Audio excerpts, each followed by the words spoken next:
Announcing the commencement of the first purge.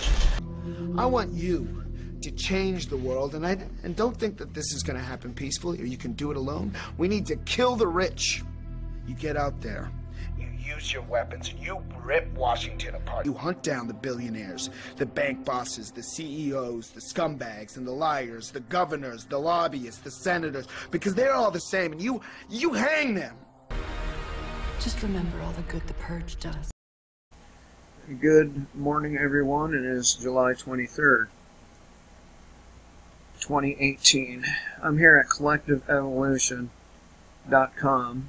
This article is written by Arjun Walia. I don't know if I butchered that name or not, but there you go. U.S. military child sex trafficking whistleblower exposes the United Nations and the U.S. State Department. There are some words in here that I probably will fucking mispronounce, but bear with me.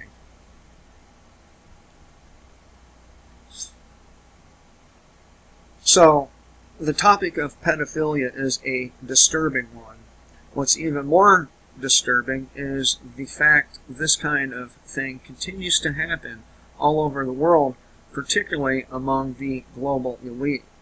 There are literally too many examples to go through, whether it be the pedophilia that's been exposed inside the Vatican, or the fairly recent NBC news report accusing Hillary Clinton of covering up a giant pedophile ring within the State Department. This thing is hitting the mainstream, and it's about fucking time. Of course, you know, had them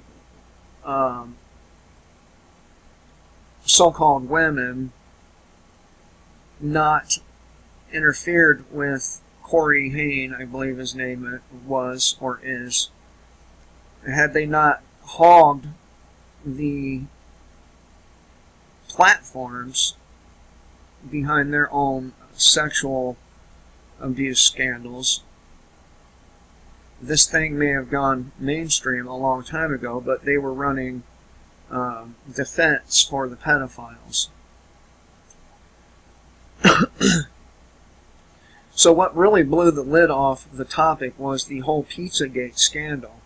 Although labeled as fake news by those who control the mainstream media, as organizations like WikiLeaks felt it very important to release that information and question it.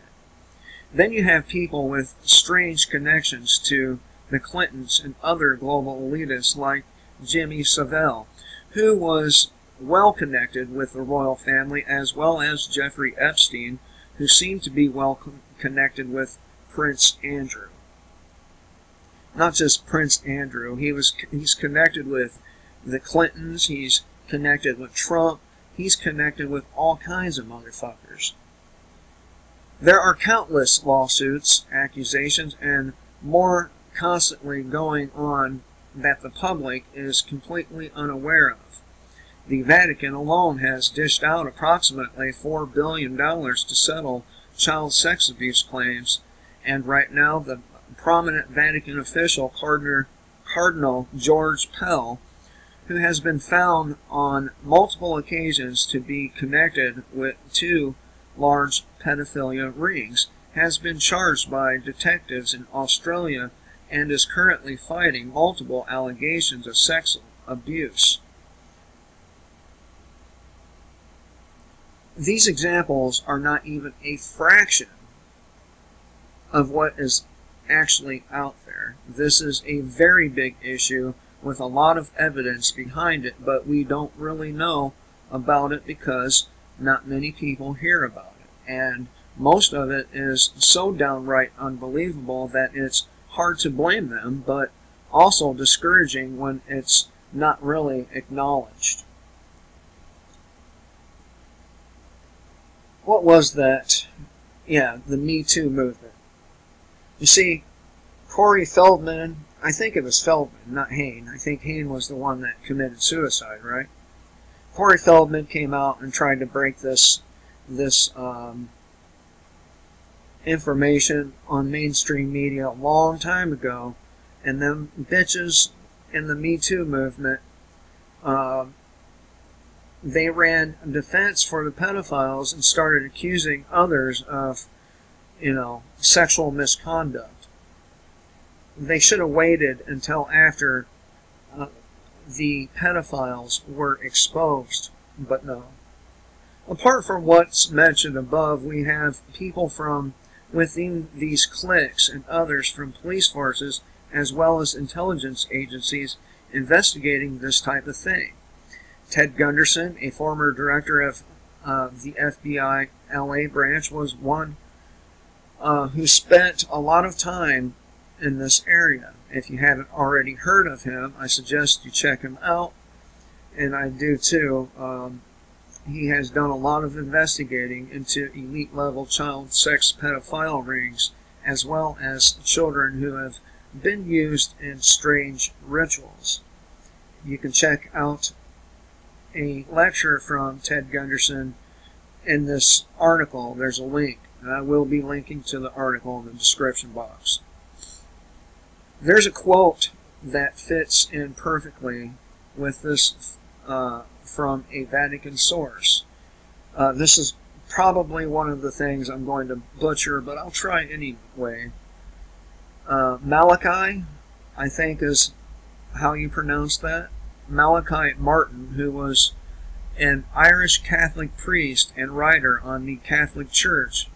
He was originally ordained as a Jesuit priest and became professor of paleography at the Vatican's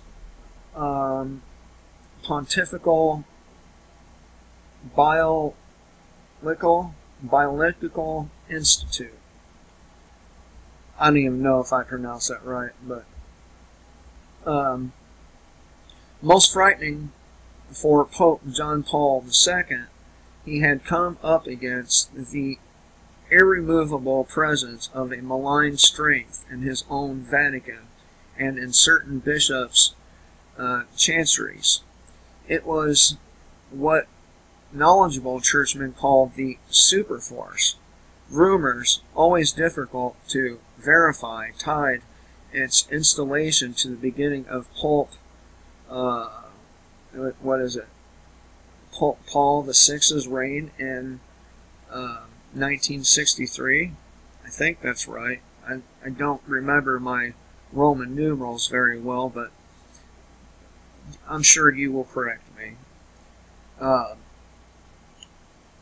Indeed, Paul has alluded somberly to the smoke of Satan, which has entered the sanctuary, a reference to an enthronement ceremony by Satanists in the Vatican. Besides the incidents of satanic pedophile rites and practices was already documented among certain bishops and priests as widely dispersed as Turin in Italy and South Carolina in the United States. The cultic acts of satanic pedophilia are considered by professionals to be the culmination of the fallen archangel's rites, written in Manly P. Hall's book about geopolitics and the Vatican, the keys of this blood, page 632. So, for these reasons and many more, I wanted to turn your attention to a lecture given by a former Nebraska policewoman, Catherine Bolkovec, who has also served as a UN peacekeeper. In the lecture, she discusses her experience with human trafficking. What makes her so interesting is that she was with the International Police Task Force, which was arranged by DynCorp Aerospace. She was actually assigned to the office that investigates sex trafficking, which is how she learned what she did.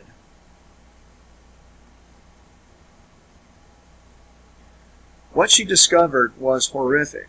For example, when she arrived in Bosnia, she was shocked to discover military officers involved in human trafficking and forced prostitution with ties to the United Nations as well as the U.S. State Department.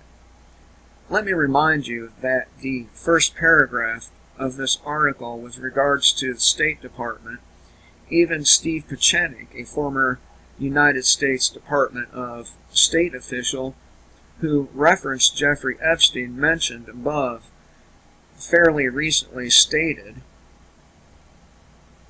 in quotes, "We know that both of them have been a major part and participant of what is called the Lolita Express," and that's Jeffrey Epstein's private plane, which is a plane owned by Mr. Epstein, a wealthy multi-millionaire who flies down to the Bahamas and allows Bill Clinton and Hillary to engage in sex with minors that is called pedophilia. You know, Donald Trump didn't seem to have a problem with the pedophilia going on with regard to Epstein. But again, this goes far beyond just mere quotes. Bolkovac's disclosures have been a precursor to some recent ones. For example, U.S.-based NGO Cold Blue received 14 internal UN reports detailing how numerous UN peacekeepers were accused of sexual misconduct. They involved some very serious allegations, which were mishandled and botched by the UN. An Associated Press investigation into the United Nations has revealed that over the past 12 years, there have been approximately 2,000 allegations of sexual abuse and exploitation by UN peacekeepers and other employees around the world. The latest example to come out of the UN would be from the ex-chief advisor for the United Nations Child Labor Program, Peter Dalglish, who was recently arrested for pedophilia. In early 2017, the United Nations Secretary General admitted to 145 incidents involving 311 victims in 2016 alone, mainly in peace operations. And I talked about this earlier this year as well. So, do you think that these people would get away with doing this if it were only Democrats helping them? Do you? Let me know what you think in the comment section, because I don't think they could. I think that they need help from both sides of the aisle and receive it.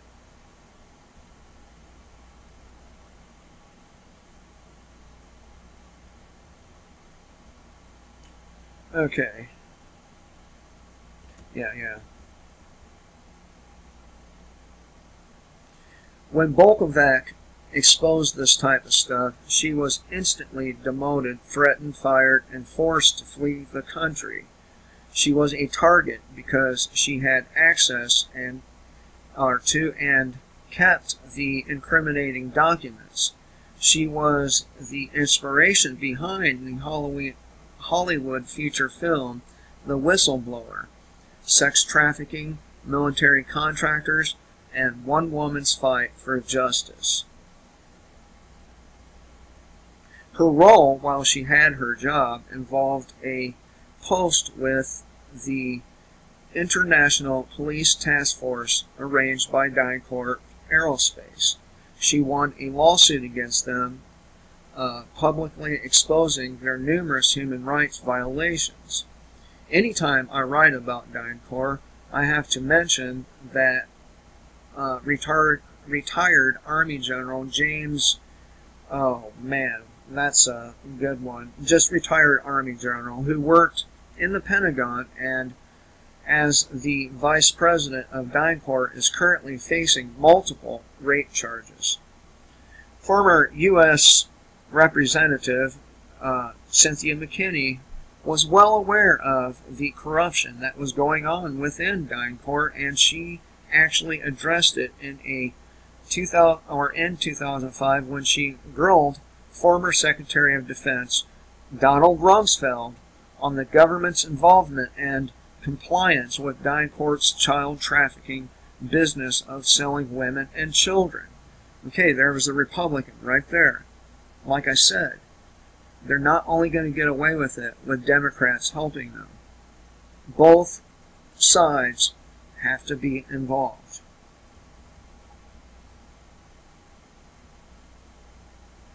There will be a number of related CE articles on this issue linked below the lecture that goes into more detail about above mentioned stuff. And this is the lecture from the lady.